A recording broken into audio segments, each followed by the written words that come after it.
Nous accueillons aussi sur ce plateau Normand Baillargeon, philosophe et auteur. Bonjour Normand. Bonjour. Et Gali Bonin, étudiant. Vous venez de compléter vos études collégiales au Collège Jean de Brébeuf. Vous êtes membre du club Qu'en pensent les jeunes, bien sûr, Gali. Bonjour et bienvenue de nouveau sur ce plateau. Bien, bonjour. Alors, messieurs, 25 ans après sa parution, vous avez vu pour nous le documentaire Manufacturing Consent. C'est une adaptation du livre de Noam Chomsky, paru, lui, en 88, le documentaire en 92. C'est un grand succès à l'époque au cinéma, à la grande surprise de Noam Chomsky.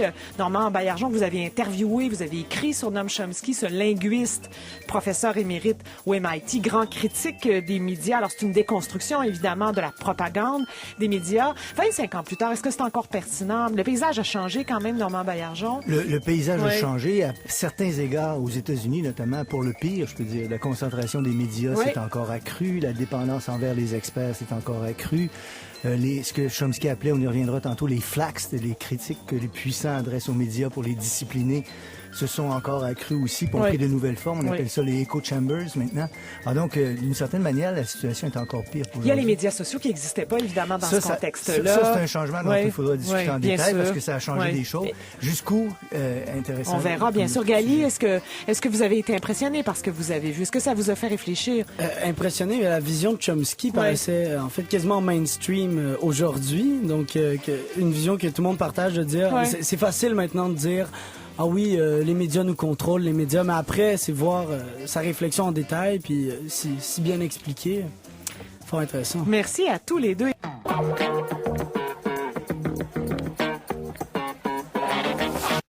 Retour Selon le Centre de recherche interuniversitaire sur la communication, l'information et la société, la concentration de la propriété des médias affecte particulièrement le Québec, qui connaît des taux de concentration parmi les plus élevés en Occident. C'est au tournant des années 90-2000 que la concentration des médias au Québec prend toute son ampleur. Par exemple, le rachat de Vidéotron et du groupe TVA par Québécois en 2001 ou par l'acquisition d'Unimédia par Gesca en 2001. Le marché des quotidiens francophones payants est dominé par deux géants, Québécois, propriétaires du Journal de Montréal et du Journal de Québec, et par Gesca, propriétaire de 7 titres, dont la presse. Ces deux groupes contrôlent ainsi environ 97% des tirages. Au Canada, l'industrie de la télévision est également structurée autour de quelques grands groupes de propriété qui captent plus de 90% des revenus du secteur. Il y a 25 ans cette année, en 1992, paraissait Manufacturing Consent. C'est le documentaire de Noam Chomsky. C'est une adaptation au cinéma de son livre du même titre paru en 1988, une critique du pouvoir des médias, de leur concentration et de leur pouvoir sur les démocraties. Noam Chomsky, Normand Baillargeon, philosophe, auteur, vous le connaissez bien, vous l'avez interviewé, vous avez écrit sur lui. C'est un personnage incontournable qui écrit encore. Il a 88 ans, il aura 89 ans en décembre prochain. 90. Il est né le 7 décembre 1928, donc ça va lui faire 89. On est en 2017. C'est ça, mais l'an prochain, l'an prochain, il aura 88. Voilà, on se comprend. Je le sais parce que je prépare un livre d'hommage du Québec à Chomsky pour ses 90 ans. C'est un linguiste de formation. Ça serait bon que ce soit l'an prochain. C'est ça, oui, on vous le souhaite. Alors, c'est un linguiste de formation. Il est professeur émérite au MIT. Alors, on vous a demandé à vous et à Gali Bonin, qui vient d'avoir 19 ans, étudiant, vous venez de compléter vos études collégiales au Collège Jean de Brébeuf, de regarder ce documentaire. On voulait vous faire relire l'œuvre ou lire l'œuvre, mais c'est 800 pages. Hein? Alors, le documentaire fait presque 3 heures. C'est plus simple à aborder. Pourquoi c'est important de regarder ce documentaire-là encore aujourd'hui, Normand Baillargeon?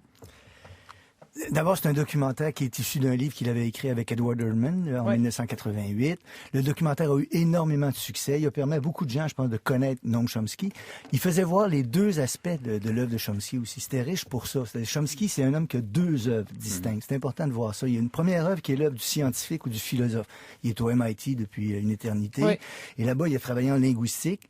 Et sans entrer dans le détail, c'est quelqu'un qui participe de la révolution des sciences cognitives dans les années 50. C'est quelqu'un qui a fait un travail donc extrêmement important en linguistique. Pour lui, la linguistique, c'est un accès, la langue, c'est un accès à l'esprit humain.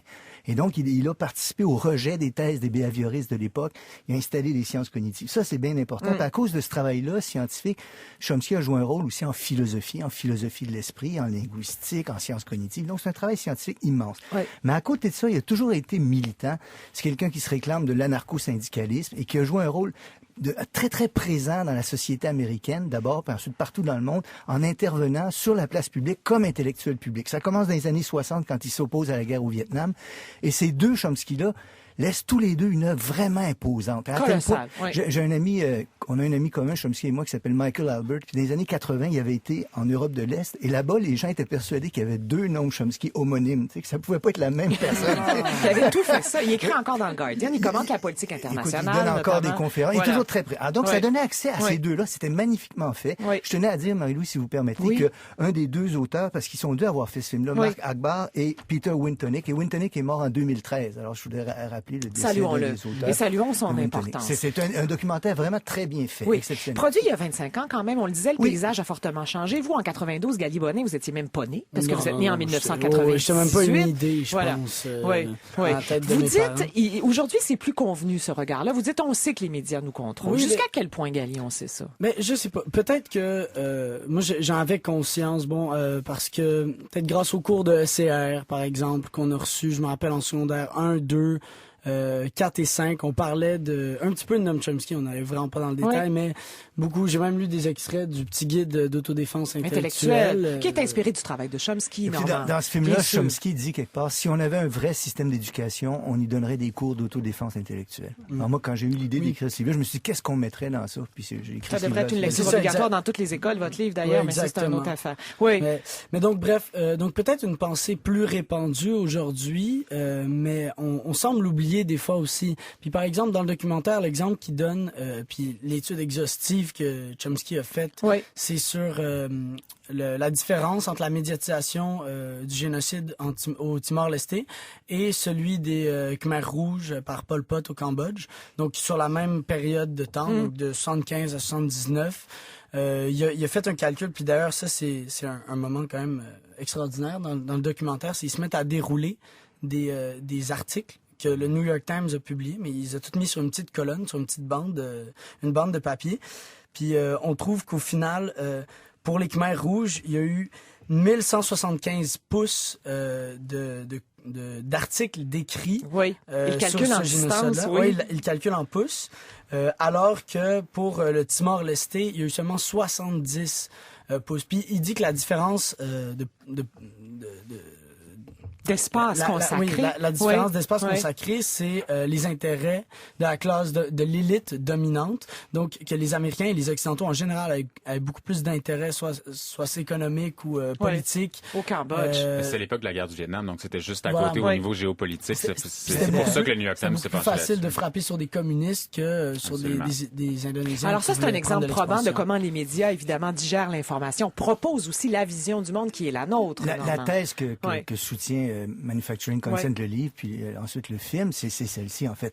Le fonctionnement des médias et ce qu'ils produisent est au mieux compris si on pense que, de manière globale, ils vont refléter les choix, par leurs choix, leurs insistances et leurs omissions, les intérêts des élites. Alors ça, c'est la thèse qu'il a. Mais il faut dire aussi, dans ce livre-là, il va dire, par exemple, si les médias sont plus libres au Canada ou en Belgique, c'est parce que là-bas, c'est pas important ce que les gens pensent. Alors, la situation qu'il décrit, c'est la situation qui prévaut aux États-Unis. Est-ce qu'il cite vraiment l'exemple du Canada? Oui, parce que là, on voit que la concentration est très importante. La concentration est très importante, changé peut-être depuis les 25 dernières années. La situation qu'il décrit et qui s'est empirée de manière massivement prévalente, c'est la situation américaine. Tu comprends? Où c'est extrêmement important de contrôler ce que les gens pensent et ce qui s'efforce de montrer sur la base d'études empiriques, il en fait de nombreuses, c'est effectivement la thèse qui est soutenue, à savoir que les choix, les insistances, les omissions qu'on retrouvera dans les médias américains vont refléter au mieux, c'est pas 100%, c'est pas de la physique, là, mais au mieux vont tendre à refléter les intérêts dominants. Et la thèse, elle est déployée, j'en ai touché un mot tantôt, en insistant sur le fait qu'il y a des filtres. Hein, il y en a 5 qui sont nommés. Je peux les nommer, les rappeler si vous voulez. Hein. La taille, la grosseur, la propriété, et la visée de rentabilité ou de profitabilité des médias. C'est le premier filtre. Et vous avez rappelé, Marie-Louise, avec raison, que la situation a beaucoup empiré un peu partout dans le monde à la suite depuis 25 ans. Les incidences de rentabilité sont plus grandes, puisque le marché, c'est puis la concentration est encore plus grande. Mais au Québec, la taille même les pires en Occident. Mais je pense qu'en fait, le leurre, c'est qu'il faut arrêter de penser qu'on peut faire de l'argent avec l'information. Il faut juste arrêter. Je pense qu'on essaie de faire croire aux gens qu'avec du journalisme, on peut monter une entreprise, puis c'est pas possible. Vous voulez dire que le leurre est quand on essaie de faire de l'argent avec l'information, c'est là qu'on ne fait pas de la bonne information. Exactement. Ou d'où l'importance d'une radio d'État puis d'une télé d'État, bien sûr. C'est une chose sur laquelle on doit insister. Puis les médias indépendants, Le Devoir, par exemple, chez nous, le deuxième fil, juste rapidement, c'est la source de ses revenus, c'est la publicité, la dépendance avec la publicité. Et ça reste toujours extrêmement présent. D'où la citation célèbre de l'ex-président de TF1, TF1, Gali Bonnin. Oui, Patrick Lelay, oui. Justement, je l'avais retranscrit ici. Il a dit dans un livre, Les dirigeants face au changement, il a avoué, il y a beaucoup de façons de parler de la télévision. Mais dans une perspective business, soyons réalistes, à la base, le métier de TF1, c'est d'aider Coca-Cola, par exemple, à vendre son produit. Or, pour qu'un message publicitaire soit perçu, il faut que le cerveau du téléspectateur soit disponible. Nos émissions ont pour vocation de le rendre disponible, c'est-à-dire de le divertir, le détendre, pour le préparer entre deux messages publicitaires. Non, mais c'est la même chose aujourd'hui. Mais... Voilà, c'est ça. Il finit en disant, ce que nous vendons à Coca-Cola, c'est du temps de cerveau humain disponible. Et donc ça... non, mais là, vous prenez l'exemple de TF1, mais VTL, TVA, Radio-Canada, les médias québécois, c'est la même chose. Mais les solutions de créativité médias qui sont vendues. Bien sûr. Là, l'enjeu change. Normand, continuons. Quels sont les autres filtres? Le troisième filtre qu'ils évoquaient, c'était la dépendance des grands médias. Je rappelle encore une fois qu'on parle ici des grands médias, des grands médias corporatifs. On ne parle pas de Radio-Canada nécessairement ou de médias alternatifs. On parle de grands médias corporatifs. Privés, voilà. Donc, le troisième filtre, c'est la dépendance envers certaines sources d'information.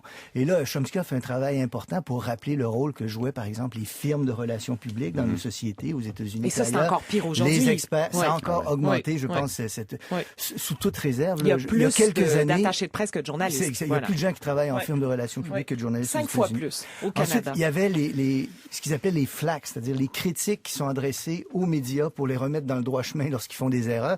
Ces critiques-là viennent d'organismes privés, d'entreprises, de gouvernements, et ainsi de suite. Et à l'époque, ils nommaient comme 5e filtre aux États-Unis la perspective anticommuniste, la peur du communisme, etc. Récemment, ils ont avoué que ça avait changé beaucoup. Et probablement qu'en ce moment, ce qui est le plus important, rappelait Chomsky récemment, c'était probablement l'appel au libre marché, l'invocation du libre marché et l'invocation de la lutte au terrorisme. Alors ça, c'est deux choses-là probablement modifiées ce 5e filtre. Ça, c'est partout dans le langage maintenant. Oui, et puis parlant de la lutte au terrorisme, moi, le parallèle que j'ai vu entre... par exemple, lui, il faisait une analyse de cas Timor-Leste, Khmer Rouge. Puis je me suis dit, mais j'ai vu ça passer il y a pas longtemps dans Radio-Canada. C'était le couvrage médiatique qu'on a fait... La couverture, pardon. Oui. C'est la couverture médiatique qu'on a faite sur les attentats, la semaine d'attentats qu'il y a eu à Kaboul. Donc, on a écrit un article comme ça, sur le bord d'une table. Puis, les attentats qu'on a faits à Londres, avec là 6-8 personnes mortes. Puis là, zut, man. Puis là, aujourd'hui, il y a eu un attentat, 29 morts en Afghanistan. On en parle très peu. C'est généralement une règle en journaliste, par contre, où plus l'attentat est près de nous d'une façon géographique ou culturelle, on va le couvrir davantage. Exactement. Il y a une vision occidentale, bien entendu. Exactement, mais après ça, c'est aussi ce que Noam Chomsky a appelé... il disait que c'était un attachement irrationnel. Lui, il donnait l'exemple de l'équipe de soccer de son école secondaire. Il dit, mais au final, pourquoi est-ce que j'encourage cette équipe-là? J'en ai rien à faire. C'est un attachement. À quoi on s'identifie? Exactement. Puis c'est ça ce que les médias nous transmettent. Puis même plus loin que ça, je vais vous parler de la réforme Marois, parce que moi je l'ai vécu. L'enseignement de l'histoire. L'enseignement de l'histoire, pour de vrai, c'est former des bons petits Canadiens français, nationalistes. Et après ça, on parle pas assez des autochtones concrètement dans le dernier siècle, ce qui s'est fait avec les inondations des réserves au niveau des barrages, etc. Il y a un contrôle de l'information qui se fait même dans l'éducation. Vous avez parfaitement raison. Il reste 2 minutes 20 quelques secondes à ce segment. Normand Baillargeon, le paysage a changé en 25 ans quand même. Il dénonce le travail du New York Times, par exemple, ou du Washington Post à cette époque-là. Aujourd'hui, on peut dire qu'ils sont les gardiens de la démocratie d'une certaine façon dans l'Amérique actuelle. Les médias ont changé. Il y a 2 ans, probablement, ça s'était fait à Toronto, je pense. Il y a eu un colloque universitaire sur... où en est-on avec le modèle propagandiste des médias? Puis les 2 auteurs, Herman et Chomsky, étaient intervenus. Puis ils maintenaient globalement leur thèse, tout en disant que les nouveaux médias changent un peu la donne. Comme je disais tantôt, que l'appel au terrorisme est devenu beaucoup plus important, l'appel au libre marché. Mais que la concentration est là, puis produit quand même ses effets. Mais si vous permettez, Marie-Louise, j'aimerais dire aussi qu'il y avait dans ce documentaire-là, puis dans tout le travail de Chomsky, en plus du travail critique, il dit « Faites attention, voici comment il y a un travail de propagande, etc. qui est fait. » Il y a un appel à la démocratie délibérative délibérative. Il y a un appel à la prise en charge des choses. Il y a un appel à l'autodéfense intellectuelle. Il y a un appel à la citoyenneté active. Il y a un appel à la résistance. Il y a un appel à l'idée qu'on peut discuter entre nous. Chomsky dit là-dedans que on ne résistera pas à tout ça si on reste seul devant sa TV. Si on regarde tout ça, il est jamais cynique, c'est ça qui est non, il est optimiste. Il veut pas apparaître comme étant l'homme qui dirige un mouvement. Il veut apparaître comme quelqu'un qui nourrit un idéal, un idéal de pensée critique. Oui. Et ça doit être souligné. C'est quelqu'un qui a l'espoir que les gens sont capables de penser par eux-mêmes. Et il met en garde contre le fait de rester seul. Et je me rappelle dans un des passages du livre, il dit, si vous êtes seul le soir, vous regardez les nouvelles, vous allez peut-être avoir l'idée de dire que telle chose n'a pas de sens. Oui. Mais si vous êtes seul et vous pouvez en parler avec personne, vous êtes foutu. Alors c'est un appel à la mobilisation et c'est une défense très riche, très profonde, très sincère de la démocratie délibérative, la possibilité de parler entre nous. Et je pense que ça demeure d'une très, très grande importance, ce message-là, même s'il passe moins dans l'opinion publique que le reste du message. On va terminer là-dessus, Gali. Oui, puis d'ailleurs, ça, c'est une des critiques qu'on lui a adressées parce qu'il défendait cet intellectuel français qui publiait des livres disant que l'Holocauste de la Deuxième Guerre mondiale avait pas eu lieu. Oui. Forisson, voilà, exactement. Puis lui, il disait, mais les gens comprennent pas qu'il y a une distinction à faire entre défendre et partager le point de vue de quelqu'un et défendre la liberté d'expression qui, pour lui, regardons ce qui se passe dans les universités américaines en ce moment, campus. Sur la liberté d'expression et la liberté académique. Il avait raison. À revoir donc ce documentaire inspiré de l'œuvre de Noam Chomsky. On va en placer les références sur notre site web. Merci à Gali Bonin, à Normand Baillargeon, à Fanny Britt, Véronique Côté, Thomas Leblanc, vous restez avec nous.